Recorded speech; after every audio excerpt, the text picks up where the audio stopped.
Hello viewers, स्वागत है आप सभी का मेरे यूट्यूब चैनल स्कूल ट्यूशन गुरुजी में। आज हम बात करेंगे पठन अभियान गतिविधि प्रवर्तक क्रम संख्या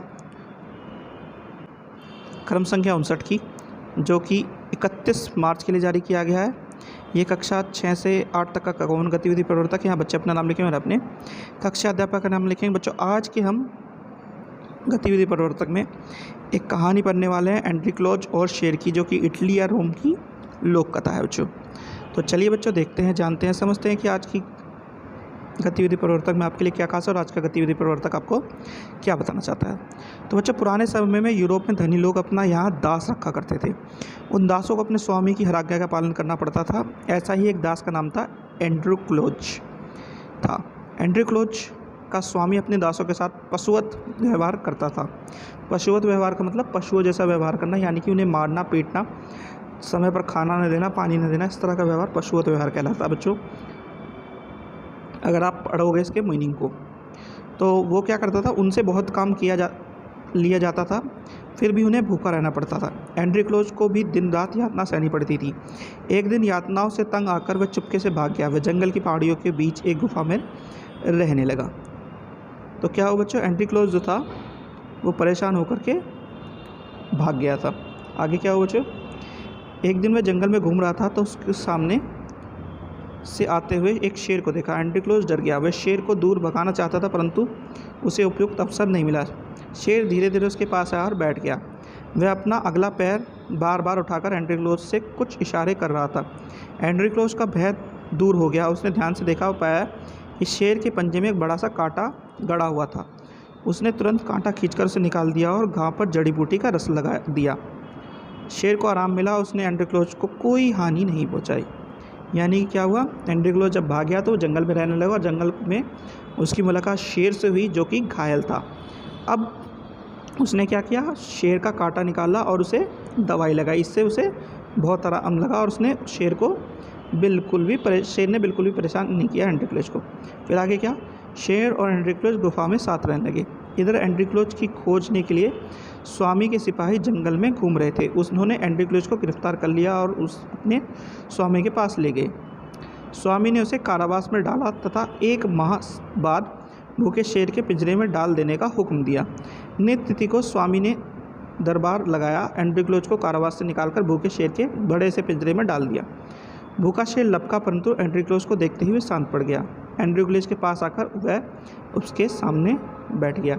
यानी कि क्या हुआ, एंट्रीक्लोज क्योंकि भाग आया था वहाँ से अपने स्वामी के पास से, तो उसे राजा के सैनिक ढूंढ रहे थे या स्वामी के सैनिक ढूंढ रहे थे।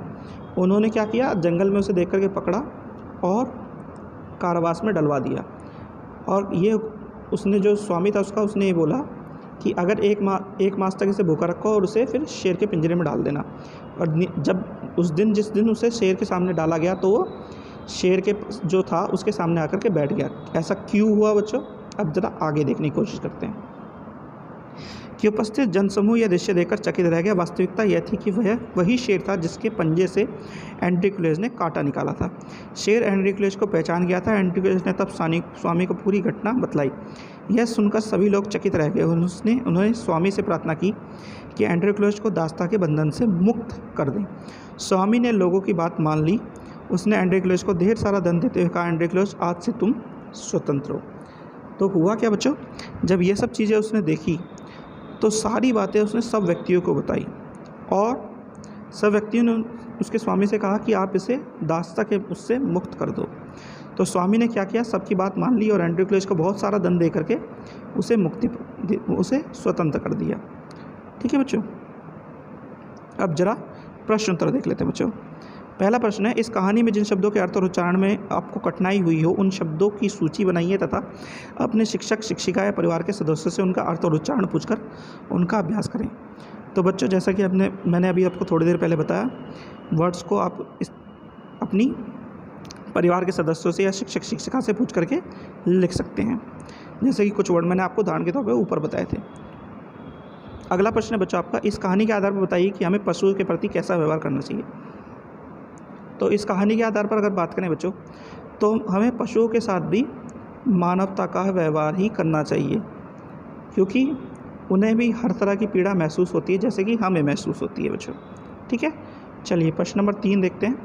मनुष्य द्वारा मनुष्य को दास या गुलाम बनाना उचित अथवा अनुचित, इस संदर्भ में 5 वाक्य में अपना विचार लिखिए। तो बच्चों, मनुष्य का द्वारा मनुष्य को गुलाम बनाना एक अनुचित कार्य है। इसका कारण ये है कि पहले तो मनुष्य को मनुष्य के तौर पे ही समझना ज़रूरी है। दूसरा, अगर हम मनुष्य को मनुष्य के तौर पे नहीं समझेंगे तो हम मनुष्य नहीं, पशु जीवन जी रहे हैं। क्योंकि पशु भी तो एक दूसरे को समझ नहीं सकते और ना ये कह सकते कि आपका हालचाल कैसा है। तीसरा क्या हो सकता है बच्चों? तीसरा कारण ये है कि अगर हम मनुष्य को मनुष्य नहीं समझेंगे तो कभी ज़रूरत पड़ने पर वह मनुष्य हमारा साथ नहीं देगा जिसको हम मनुष्य नहीं समझ रहे। यानी कि दास जो है, कभी अगर दास से हमें कोई काम पड़े या कोई हमें ज़रूरत हो बहुत ज़्यादा ज़रूरी, हो सकता है वो हमारा साथ ना दे, तो हमें ऐसा नहीं करना चाहिए। चौथा क्या है? सबके प्रति समान भाव रखना ही एक मानवता का सबसे बड़ा का जो धर्म है वो है। और पांचवा क्या हो सकता है बच्चों? पांचवा ये हो सकता है कि हमें कभी भी अपना जो मानवता का धर्म है वो नहीं भूलना चाहिए। मानवता का धर्म है एक दूसरे की मदद करना, सभी का साथ देना और सबके साथ, सबको साथ लेकर के चलना बच्चों। तो ये सब चीज़ें बच्चों वो वाक्य या विचार हैं जो ये बताते हैं कि मनुष्य को मनुष्य का दास या गुलाम बनाना अनुचित है।